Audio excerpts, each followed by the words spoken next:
moments sa Clearville fan meeting ng Thai GL Stars na sina Mabel at Pang G.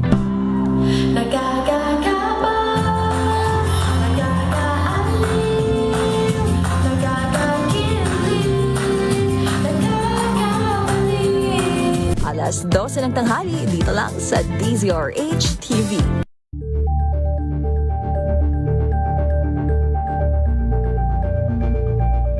Curious ka ba sa maraming bagay? Kami na ang bahala dyan. Aalamin, tutuklasin at bibigyang linaw namin ang mga katanungang bumabagabag sa inyong isipan. Sa programa kung saan ang bawat sagot ay galing lamang sa mga eksperto. Ang Expert's Opinion, tuwing linggo alas 3 ng hapon, dito lang sa DZRH TV.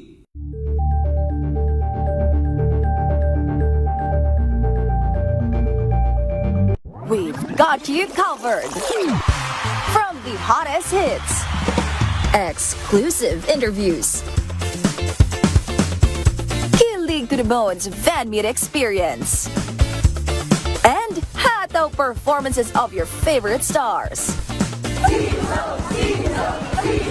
Saturdays, 12 noon, dito lang sa DZRH TV.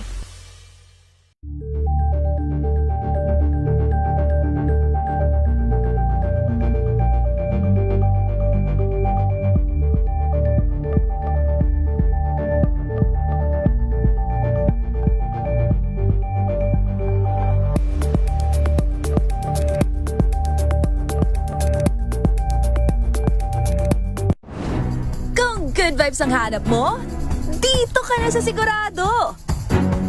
Mula sa mga istoryang nagbibigay ng inspirasyon hanggang sa mga kwentong may dalang solusyon. Mga balitang pampagaan ang pakiramdam at pampaganda ng araw. Hindi lang ba sa good news, kundi the better news. Mula Lunes hanggang Biyernes, 1:00 ng tanghali sa DZRH TV.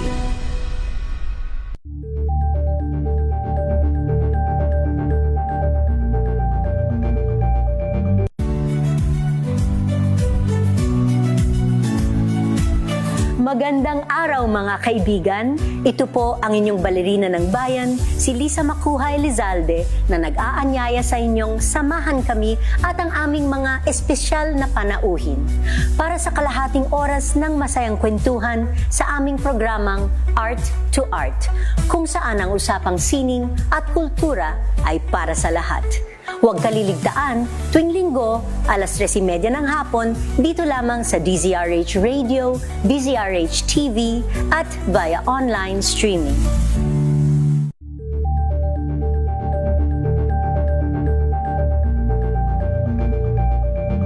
Maagang balitaan, maagang usapan sa mga issue at balita. Kasama si Kuya Angelo Palmones sa Magandang Umaga Pilipinas. Mula Lunes hanggang Biyernes.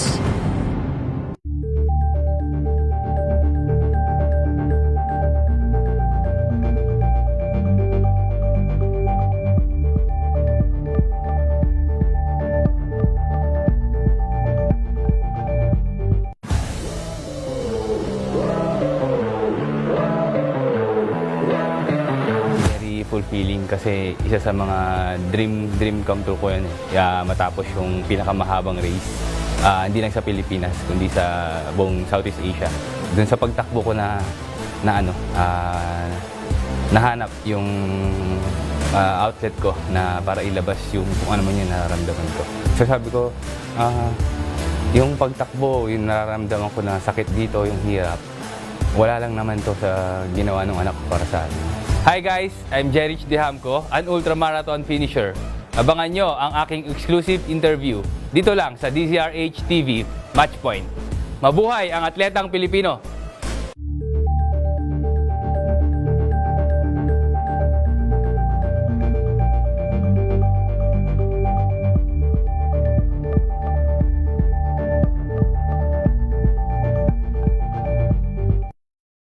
ang mga maiinit na isyung pambayan, mga balitang kailangan mong malaman, usapin sa pamahalaan, politika, ekonomiya at kabuhayan.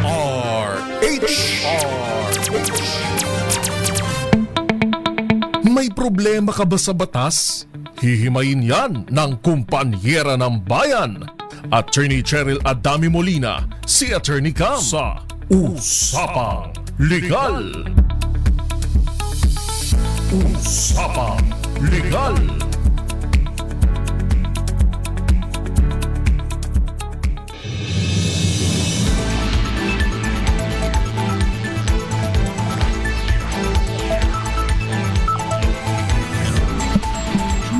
Magandang gabi po Luzon, Visayas and Mindanao. Welcome po sa DZRH Usapang Legal. Kasama po ninyo ako po si Attorney Cam para sa DZRH Una sa Pilipinas, Una sa Pilipino. Kamusta po kayo? Nako, napakaganda na ating topic ngayon. Relate much kayo, lalong-lalo na po sa mga may ka-live-in at medyo nakapagpundar na ng mga ari-arian. Alam niyo po, sabi ng tatay ko noon, sila ng aking nanay ay matagal, no? Bago nagpakasal, parang 4 years. Paano ba? Ay, hindi naman 4 years. Parang sa 4 years after nung bunso namin. Apat kami magkakapatid. So, 4 na kami lumabas sa mundo bago sila nagpakasal. So, sabi naman ng papa ko, ang importante, kayo ay nagmamahalan at kayo ay tapat sa isa't isa. Loyalty, ika nga. So sabi ko, ba't kayo nagpakasal pa? Sabi niya, mahal magpakasal kahit nga yung kasalang bayan medyo gagastos, ganon. So, ganon kahirap ang buhay. So, ngayon po, yung mga kababayan natin na not so sure pa, sabi nga nila kapag ikaw ay mag-aasawa, yan ang pinaka-importanting desisyon na gagawin mo sa buhay. Yung makahanap ng tamang kapareha, partner in life, and companion mo at the end of the day, no? So, ganun po, medyo yung mga iba nagtatest muna kung okay sila na magkasama, mag-live-in, and after that, saka sila magpapakasal. Ang problema, during their commitment, tsaka during the relationship, nag-acquire na ng mga property. O kaya naman, yung mga property, bago sila mag-live-in, sinong magmamayari? Automatic ba na kapag nag-live-in sila, conjugal property na ito? Kasi lagi nating ginagamit yung word na conjugal. Pag conjugal, iniisip natin lagi na, pareho silang may-ari ng property. So, dapat maintindihan natin yung property regime, no? Ng absolute community of property at saka yung tinatawag natin na conjugal partnership of gains. Hala, sabi nila, ano na naman yan, Attorney Cam? Ito po yung mga yung guidelines, no? Rules. Gagabay, no? Doon sa papaano nga ba pangangasiwaan ang mga ari-arian ng mag-asawa o kaya naman ng mag-live-in partner. 'Di ba sabi nila for richer, for poorer in sickness or in health, to love and to cherish till death do us part.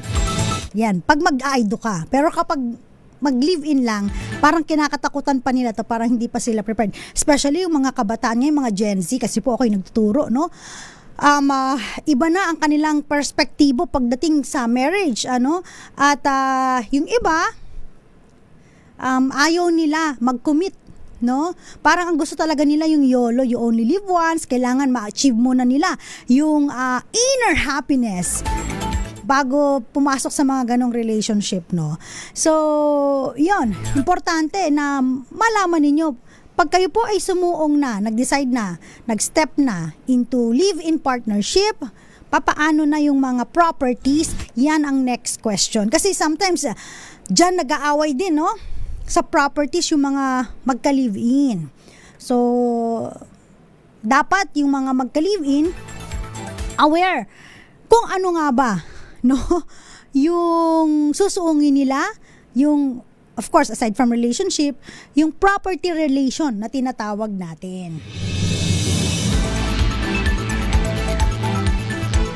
Syempre, kapag kayo po ay kinasal ng meron ng family code no August 3, 1988, tsaka so yung sumunod na taon doon, kayo po ay under na ng absolute community of property. Parang default po yun kapag wala kayong prenuptial agreement.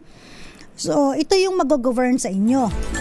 Ang absolute community of property po, sinasabi dito na kung anong pag-aari ninyo nung kayo po ay mga dalaga pa lamang, no? Hanggang sa kayo mag-asawa na, magiging na yan, pareho na kayong may-ari. So, si husband, kung meron siyang mga naipundar na mga condominiums, no? Yan, dalawa na silang may-ari niyan. Kaya pansinin po ninyo, kapag kayo po ay bibili ng property, pag nakita po doon sa deed of sale na married ang status, kahit doon sa titulo mag-isa lang siya na nakapangalan, kinukuha pa rin po ang marital consent. Kasi kung absolute community of property, kahit ang nakapangalan lang po ay isang spouse, pero declared as married ang status nila, kailangan pa rin hingin ang pahintulot ng kanyang asawa at hindi niya ito basta-basta mabibenta mag-isa. Except otherwise, kung yun ay exclusive property niya.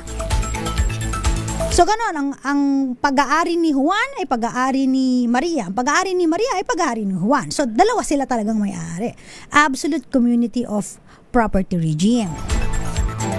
Pero kung conjugal partnership of gains naman, ano yan? Kumbaga, kayo ang may-ari ng property at the time, no, ng inyong marriage. Kung may mga na-acquire kayo doon, conjugal ninyo yon.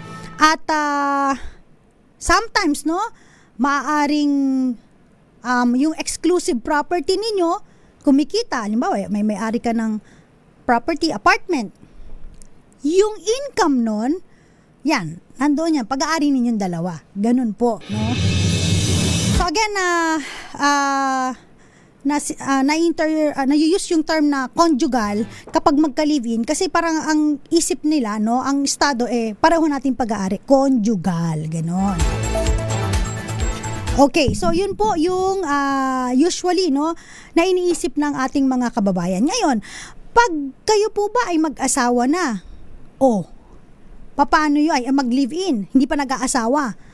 Paano yung mga property na kanya-kanya nakapangalan sa inyo? Automatic ba kayo ng dalawa ang may-ari nun? Katulad ng absolute community of property. Remember, default property po yan kapag wala kayong prenuptial agreement. Pero iba po kasi kapag halimbawa ay live-in pa lang, no? Again, kung gusto niyo magmay-ari ng property, magpakasal kayo. Yun lang ang simple solusyon doon. Pareho kayong magmamay-ari. Pero kapag kayo po ay nag-live-in pa lamang, yung ari-arian na nakapangalan sa inyo, kanya-kanya, pag-aari ninyo, kanya-kanya. So, hindi pag-aari ninyong pareho. So, clear po yan, ha? Ang konsepto po ng conjugal property, no, sa magka-live-in, no, ay hindi siya konsepto ng conjugal property of or conjugal partnership of gains sa sinasabi ng ating batas. Iba po yun, no? Para sa magka-live-in o nagsasama ng walang kasal, so hindi automatic na ang property ninyo, pag nagsama kayo, pareho na. Kayo ng pareho may-ari. Hindi pa rin po. Sa halip, no, ang pagmamay-ari po ng ari-arian ay depende kung sino po ang nakalagay na owner, for example, sa may sasakyan, sa ORCR, doon sa may property, real properties, condominium, house and lot, mga lote, kung sino may-ari na nakalagay sa TCT. Ganun din, kung walang TCT, yung tax declaration, di ba? Maaaring pag-ugatan po yan. Maaaring pag-ugatan ng pagmamay-ari. So yun lamang po, hanggang doon lamang, no? Pero iba ang usapan kung halimbawa, no? Dalawa talaga kayong bumili. Pero nakapangalan lang sa isa, no? Pag kayong dalawa ang bumili, syempre, ang presumption, dalawa kayong may-ari doon. Kung halimbawa, sa kanya mo lang na ipangalan, hindi mo na pangalan sa'yo, kailangan maglabas ka ng pruweba na dalawa nga kayong bumilinan at parehong pera nyo, naglabas kayo dyan. Ang mahirap po kasi, no, kapag halimbawa pong pinangalan mo sa kanya, and then, knock on wood, biglang namatay ang partner mo. Yung partner mong yun ay may mga kapatid. Halimbawa lang, wala po kayong anak. May mga kapatid, patay ang magulang, or baliktad, kahit mga buhay ang magulang, tas may mga kapatid din siya. So, automatic na yung mga heirs niya maghahabol. Paano na yung share mo, diba? Yun ang mahirap. So, ang mas maganda lagi, kapag kayo po ay mag-acquire ng properties, make sure na pareho kayong nandoon. Para ang tingin po sa inyo, co-owner kayo ng property. Pareho kayong may-ari. Kasi, unless otherwise, dalawa kayo nakapangalan doon, kung sino lang ang nakapangalan doon, siya ang may-ari ng property. Okay? So, importante yan na malaman ninyo. Kunyari, nag-decide kayo, sige, tara, mag-live-in na tayo. Boyfriend or girlfriend, no? Usap kayo. And then, both of you decided, na kukuha ng condominium. So, mas maigi na pareho kayo na nakalagay doon sa title. Wag lang sa isa. In fact, mas maganda nga na dalawa kayo na nandun. Bakit? Una, mas madali po kayong maaprubahan ng bangko kasi dalawa po ang maaaring magbayad, no? Or may kakayahang magbayad nung nasabing property. Tsaka mas maikli siguro ang ibibigay na yearly amortization sa inyo. Kasi monthly yan, tas ilang months, no? Or yun nga, yearly amortization, monthly amortization sa inyo. Mas onti ang number of months kung dalawa kayo. Kasi kukomputin yun based doon sa combined income ninyo. So, yung nakagandahan doon. So, hindi mas matagal. Kasi kung halimbawang isa lang, tapos ito lang yung income niya, mas matagal po ang ibibigay ng bangko na taon. Kahit sabihin nyo, 10 years lang po. Kung hindi commensurate yung sahod ninyo, doon sa 10 years na pinaplano nyo, hindi bibigay ng bangko yan. Usually, 15 to 20 years yan. So, kung combine ang income na ipapakita ninyo, mas better. So, kapag mag-acquire kayo ng properties, mas maganda, nakapangalan sa inyong dalawa, especially kapag mga real properties. Okay?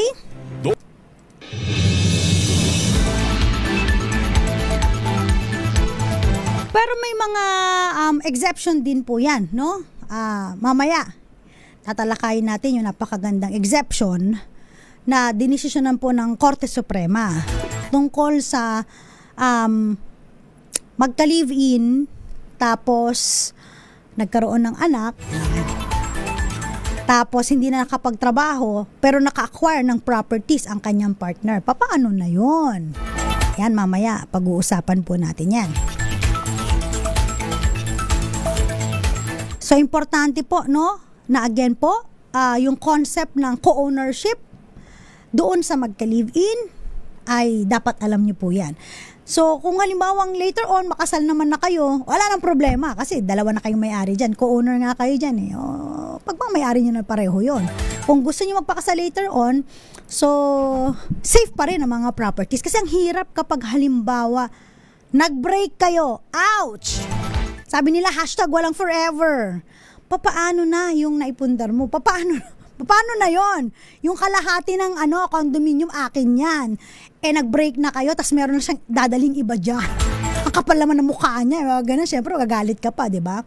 So, at least kung co-owner kayo, pwedeng sabihin mo dun sa dati mong kapartner, o sige, bilhin mo na lang yung share ko. And then, mag-execute tayo either deed of donation or deed of sale. Mas maganda deed of sale. Kasi whether or not donation or sale, 6% naman yan. So, ganun po. Ibenta mo na lang yung part mo sa kanya, tapos pack your things and go. Gusto mo yun? Pack your things and go. Melvin Latrodo, magandang gabi po. Teresa Atienza, Nanay Connie of Viracatanduanes. Good evening po kay Banong. Magandang gabi rin po. And, syempre, shoutout din tayo sa mga nanonood sa atin live sa DZRH News Facebook Live at sa DZRH News Television. Gandang gabi po. Shoutout po kina, ayan, hanapin lang po natin wait lang. Dami kasing nakalive eh. Wait lang po. Ayan. Kay Tita Erlinda, dyan po sa may Ilocos Norte. Ganon din po kay Ruel Resio, Irene, Ivy Gutierrez, and Florence Regalo, Romelivi, Jerry Sumagaysay. Shoutout na din po kay Sir Joel Aklan, lagi nanonood. And yung mga natin dyan, faculty sa De La Salle University Dasmariñas, dyan po sa Communication and Journalism Department. Ayan, magandang gabi po sa inyo. Hi din na po, shoutout na rin po kina Maricor Angeles, Romeo Cadorna, and Delro Zoloren from Kuwait. Kasama niyo pa rin po, ako po si Attorney Cam. Ilan po muna mga paalala ha? Diyan lamang po kayo. Oras po natin, 4 na minuto bago sumapit ang 7:00 ng gabi.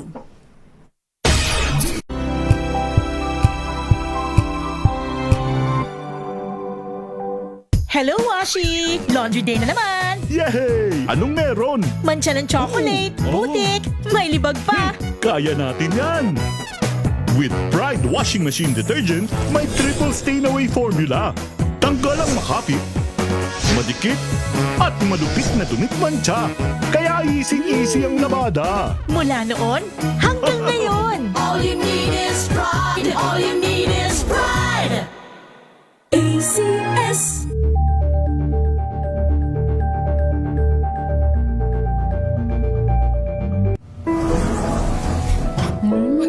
Amoy forever. Amoy LQ. Amoy New Caleb Berry Blooms. Amoy kala, amoy good vibes.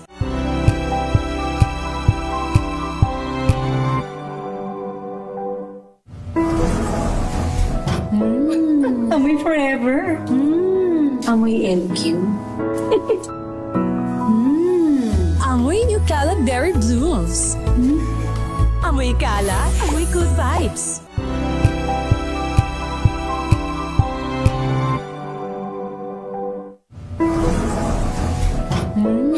Amoy forever. Amoy LQ.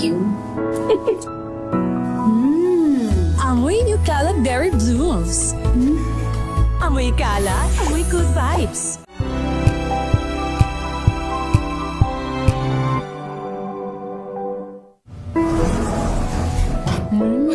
Amoy forever. Amoy LQ. Amoy New Caleb Berry Blooms. Amoy kala, amoy good vibes.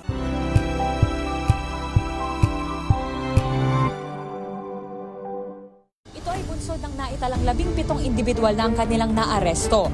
ng Metro Manila Development Authority o MMDA ang No Contact Apprehension Policy o NCAP sa Metro Manila. Sa ilang mga dokumento ay peke. Hindi rin legal ang employment na ipinangako sa kanila. Sa mata ng batas, mananagot ang sangkot at may sala. Dahil sa bawat paglabag, may karampatang parusa. Alamin ang mga pananagutan sa likod ng mga bawal. Dito sa Hoy! Bawal Yan! Tuwing Sabado, alas 11:30 ng umaga. Dito lang sa DZRH TV.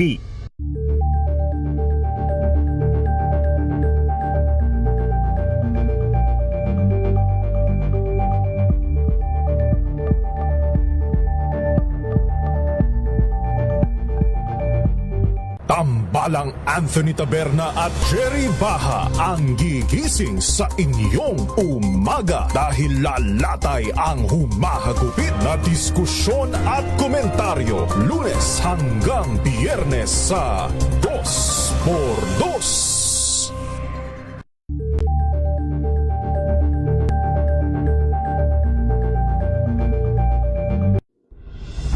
Tuloy-tuloy ang pagtulong. Tuloy-tuloy tuloy ang pagseserbisyo at tuloy-tuloy ang balitaan kasama si May Binauhan sa Operation Tulong mula Lunes hanggang Biyernes.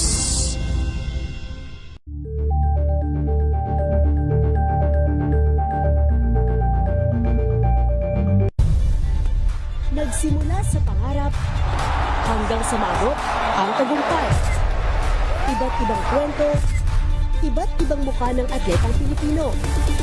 Mas pinatindi, mas pinalakas, at mas pinaaksyon sa Match Point tuwing Sabado, 12:30 ng tanghali sa DZRH TV.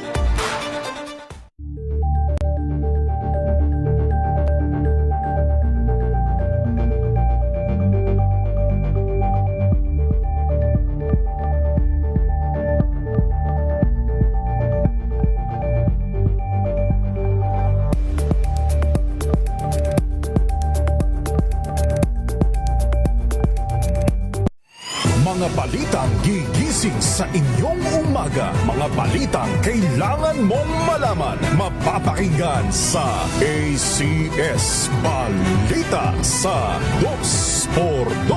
Kasama sina Anthony Taberna at Jerry Baha. Lunes hanggang Biyernes.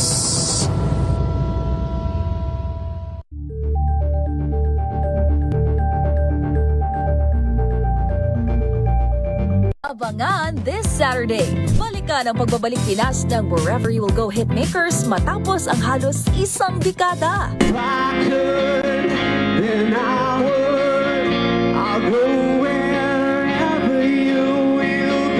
At kilig moments sa Clarabelle fan meeting ng Thai GL Stars na sina Mabel at Kang G.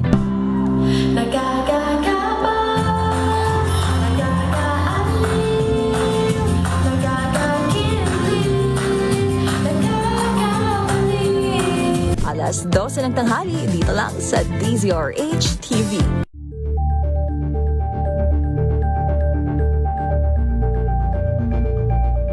Curious ka ba sa maraming bagay? Kami na ang bahala dyan. Aalamin, tutuklasin at bibigyang linaw namin ang mga katanungang bumabagabag sa inyong isipan. Sa programa kung saan ang bawat sagot ay galing lamang sa mga eksperto. Ang Expert's Opinion, tuwing linggo alas 3 ng hapon, dito lang sa DZRH TV.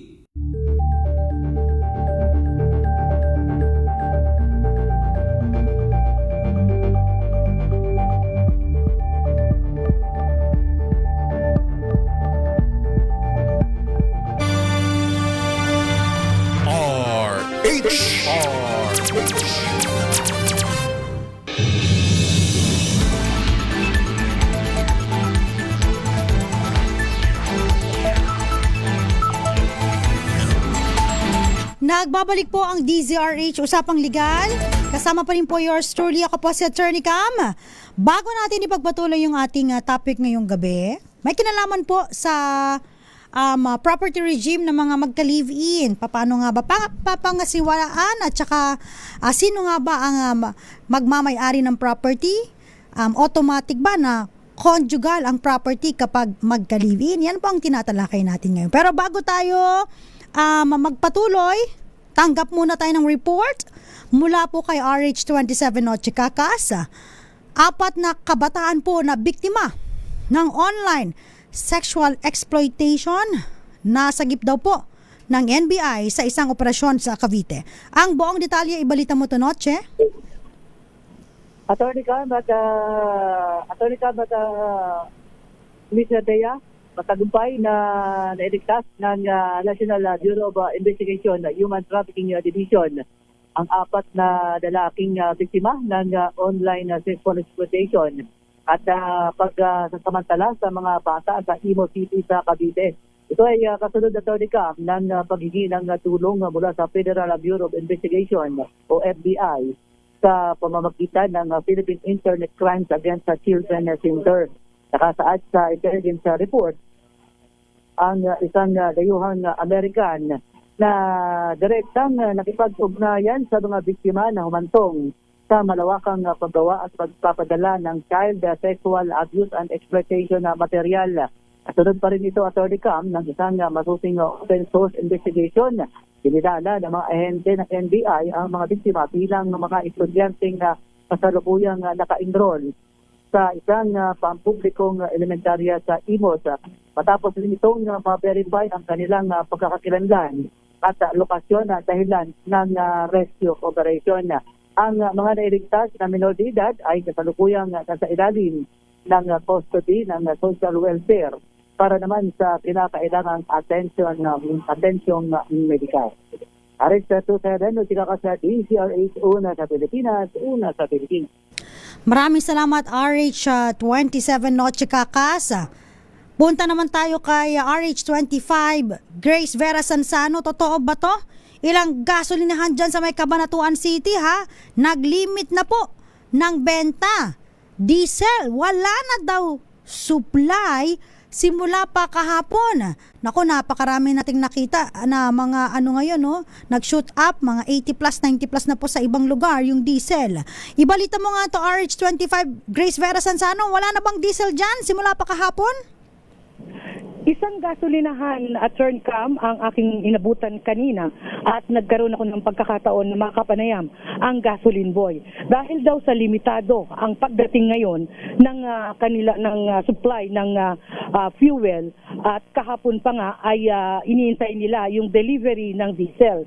Kaya naman hindi gaanong nakakapagbigay ng unlimited na pagpapakarga sa ating mga kababayan. Dahil nga raw bukas papadating yung kanilang supply. Kaya narito yung ating naging panayam dito sa Gasoline Boy. Isang galon lang po. Galon.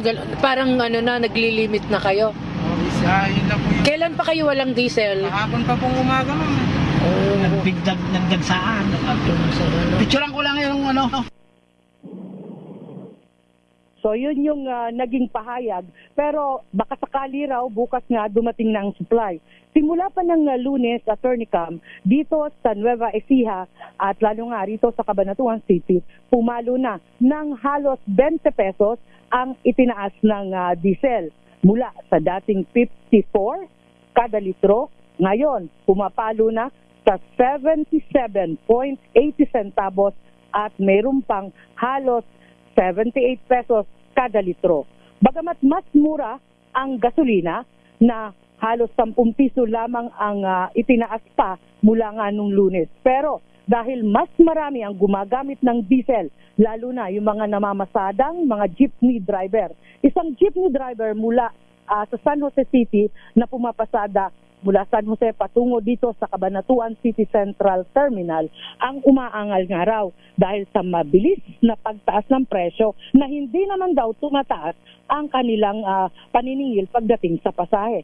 Sana raw ay mas mabilisin yung pinapangako at sinasabi nga ng ating pamahalaan na fuel subsidy sa ating mga motorista, lalo na nga yung mga pampublikong mga sasakyan. Ang Cabanatuan City ay tinagurian pa rin the tricycle capital of the Philippines. Yan ang ating update. Ito si RH25 Grace Vera Sansano. Una sa Pilipinas, una sa Pilipino. Maraming salamat, Grace Vera Sansano, no? Dahil before, no, napakamura ng diesel, karamihan sa mga binibili ng kababayan natin, yung mga sasakyan na diesel ang kinakarga.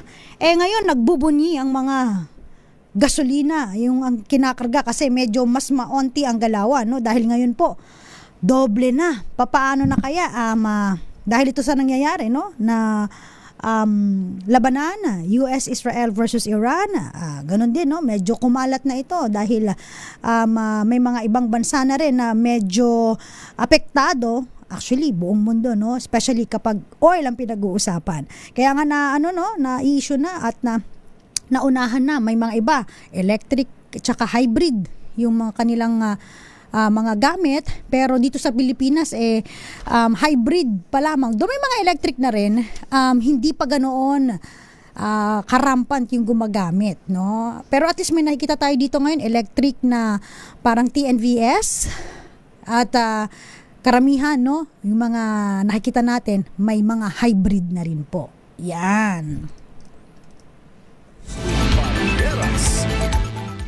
Anyway, sa pagpapatuloy po ng ating topic, iwanan muna natin yung usaping gasolina.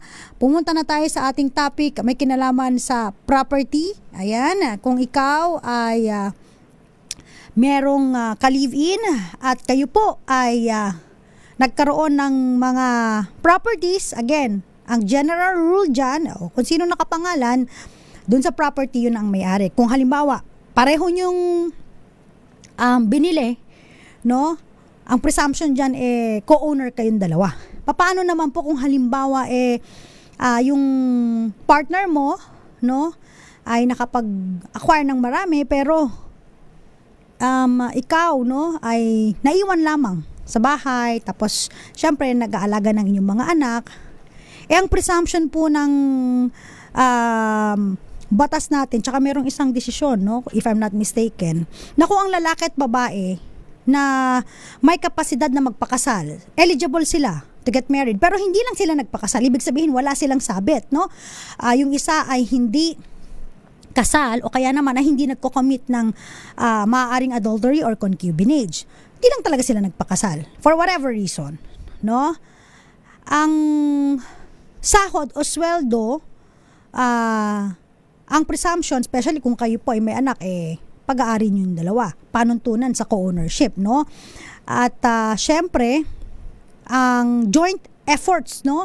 Nyo nakuha yung mga property, pag joint efforts, equal share. Yung effort na sinasabi dito ng Supreme Court, no? Syempre yung effort, no, na nasa bahay lang, yung partner mo, nag-aalaga ng inyong anak. Pag umuwi ka, syempre, no? Ikaw ang inaasikaso niya. So, nag-aalaga ng inyong tahanan. So, yung contribution niya as an effort, joint effort niya, yung pangangalaga niya sa tahanan, sa inyong anak at sa'yo, kaya dapat may-ari din siya ng property na maipupundan mo. Yan. So, mga misis, alagang mabuti yung anak, tsaka ang yung partner, para hayahay ang buhay. Di ba? Dos Compañeras. May isa rin pong desisyon, no, na kung saan ni-recognize po, no, ng Korte Suprema yung co-ownership ng same-sex relationship. Kasi dati parang tabu sa atin yung same-sex relationship, no? Parang, kanya-kanya yan, walang co-owner yan, o kung sinong may-ari, no? Doon po sa isang desisyon ng Korte Suprema about sa same-sex couple na nagsama, live together as married couple, kahit na wala pong basbas, no? Ng church or yung mga solemnizing officers natin, ang nag-govern pa rin sa kanya ay, of course, based dun sa kanilang una-una actual contribution. So, itong same-sex couple na to, ayan, a little bit of background, meron pong dalawang babae. So, akala nyo pag same-sex, lalaki lang, no? Usually, sabi nila, lalaki sa lalaki. Meron din pong babae sa babae, no? Kung saan nag-live together sila as couple at nakakuha po sila, no, nakabili sila ng property na house and lot somewhere po sa Quezon City. So, nag-agree po sila na i-register yung property dun sa partner niya lang. So, isa lang ang nakarehistro. Sila ang bumili, pareho sila, pero isa lang po ang isa lang yung nakaregister. Okay. Ngayon, naghiwalay. So, walang forever, no? At nag-agree sila na ibenta na lang yung property. Tapos i-divide yung proceeds, no? Equally, 50-50 kasi pareho nga naman po silang nag-purchase noon, no? Parehong may contribution ng bawat isa. Ngayon, yung isa po, no? Siguro yung may-ari ng property ayaw niya ibenta. Tapos, dininay niya yung partner niya as a co-owner niya. Ayan. So, ang ginawa ng former partner, syempre, partner tayo, kahit naglagay siya ng adverse claim doon sa property. At diniman niya na mag-partition, i-divide yung property. Nag-file po siya sa RTC, no? Tapos meron po siyang mga pinakitang pruweba, acknowledgement po ng proof ng co-ownership, no? Na dalawa silang may-ari, dalawa silang bumili, dalawa silang nagbayad, ganun po. Ngayon, dinismiss po ito, no, doon sa mababang kapulungan at inaffirm po ito ng Court of Appeals. Ngayon po, nag-appeal sila sa Korte Suprema, no? Ngayon, ni-reverse po ito ng Korte Suprema, no? Kinlarify po nila yung nandoon po sa family code natin, na yung Article 147 na yung provision na yon na applicable sa unmarried couple ay in-apply po, no, doon sa parang same-sex relationship, no?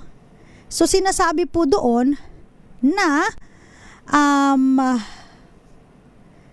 both parties po, no, ay nagbayad ng property. So parehong income nila. So merong actual contribution ang bawat isa.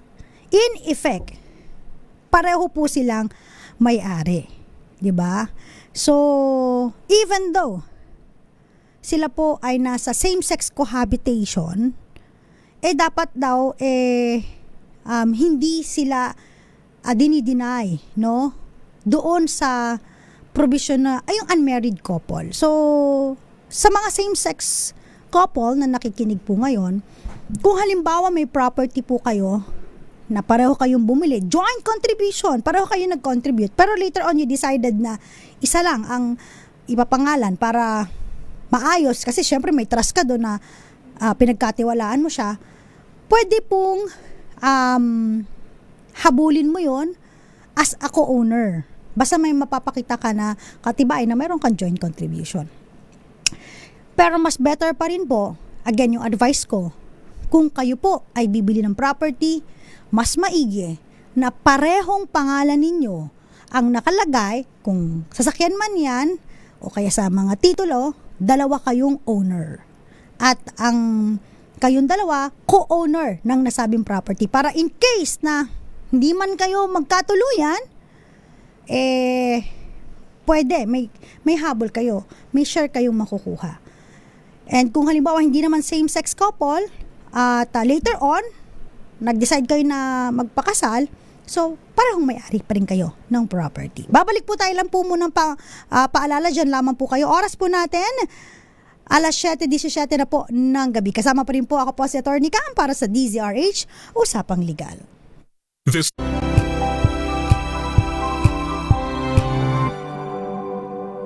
Tinesting, sinuri, siniyasan.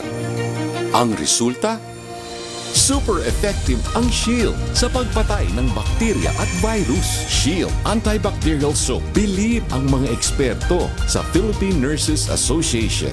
At si Mami, Tiwala ako sa Shield. Shield Antibacterial Soap. Napatunayang mabisa. Ang mga nurse, tiwala. Amoy forever. Amoy LQ.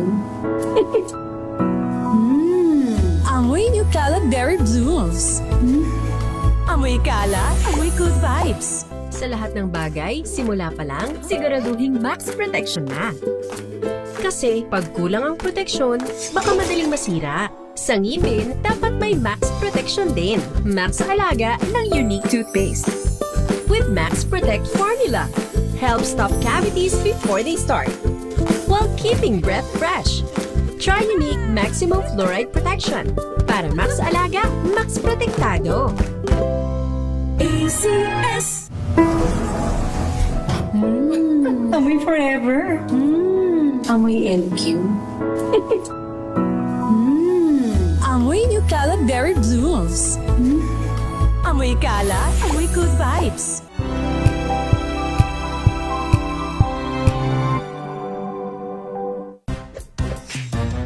Galing-galing mo. Smart dishwashing paste ko. Pritong ulam na masebo. Plato ng kaldero. Tanggaling for everyday. Ganyan pag smart ang dishwashing paste. May double tanggaling formula. Tanggal ang sebo, tanggal ang bakterya. Pahit para walang bahid, linis fantastic sa metal at plastic. Number 1 ko to. Tanggaling-galing mo. Smart dishwashing paste. ACS.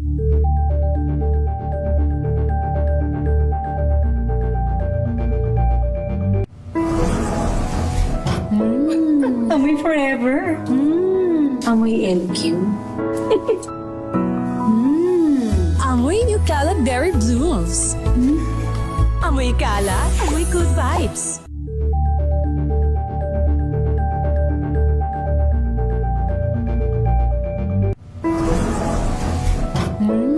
Amoy forever. Amoy LQ. Amoy New Cala Berry Blooms. Amoy Cala, amoy good vibes. May nagbago. May arte. May budget. Akala nyo lang yon. So solid. White rose papaya, wow, white rose.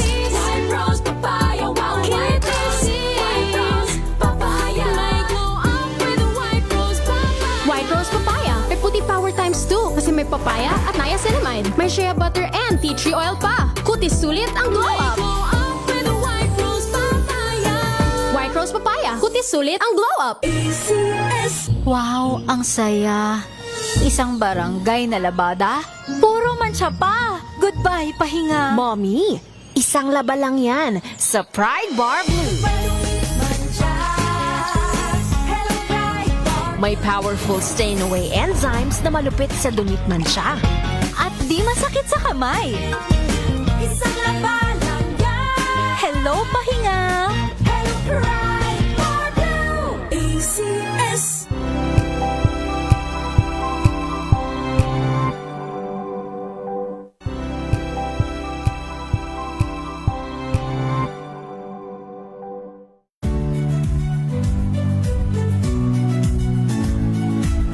Magandang araw mga kaibigan.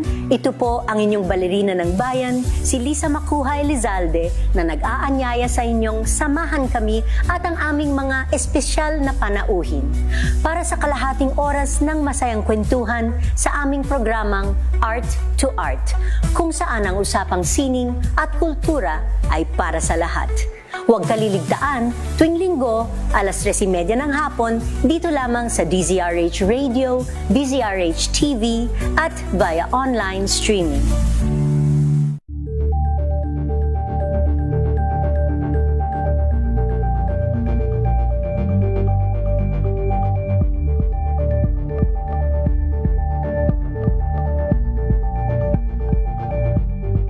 Maagang balitaan, maagang usapan sa mga issue at balita. Kasama si Kuya Angelo Palmones sa Magandang Umaga Pilipinas. Mula Lunes hanggang Biyernes.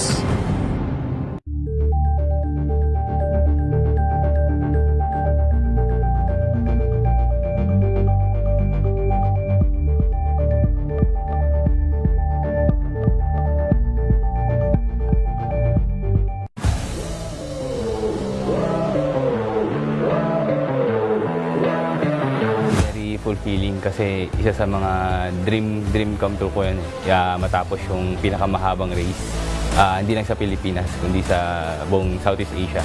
Doon sa pagtakbo ko na nahanap yung outlet ko na para ilabas yung kung ano man yung nararamdaman ko. So sabi ko yung pagtakbo, yung nararamdaman ko na sakit dito, yung hirap, wala lang naman to sa ginawa ng anak ko para sa akin. Hi guys, I'm Jerich Dehamco, an ultramarathon finisher. Abangan nyo ang aking exclusive interview dito lang sa DZRH TV Matchpoint. Mabuhay ang atletang Pilipino!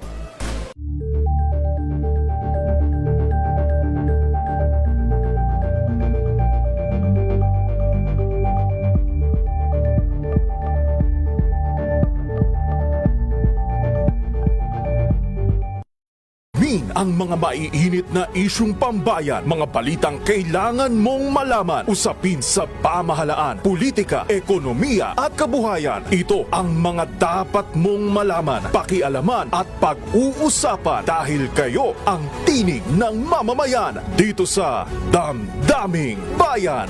Live sa DZRH Radio, DZRH TV at DZRH Digital. Kasama sina Lakay, Deo Makalma at Elaine Apit. Araw-araw, Lunes hanggang Biyernes. Damdaming Bayan.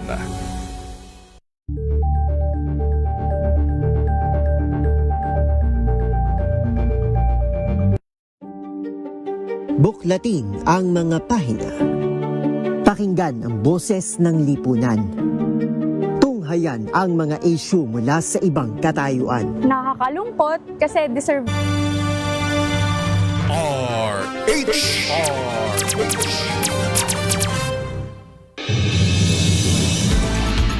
DZRH Usapang Legal, pero bago yan, eto muna, pasok natin yung ating kring-kring panalo sa telepono promo.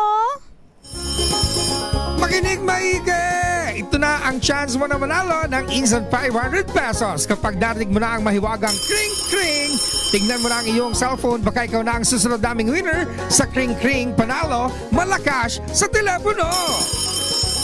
Paano sumali? Bisitahin ang Facebook page ng DZRH, fill up pa ng Google Sheet na nakapin sa DZRH FB page at hintayin ang aming tawag sa telepono. Kling-kling na!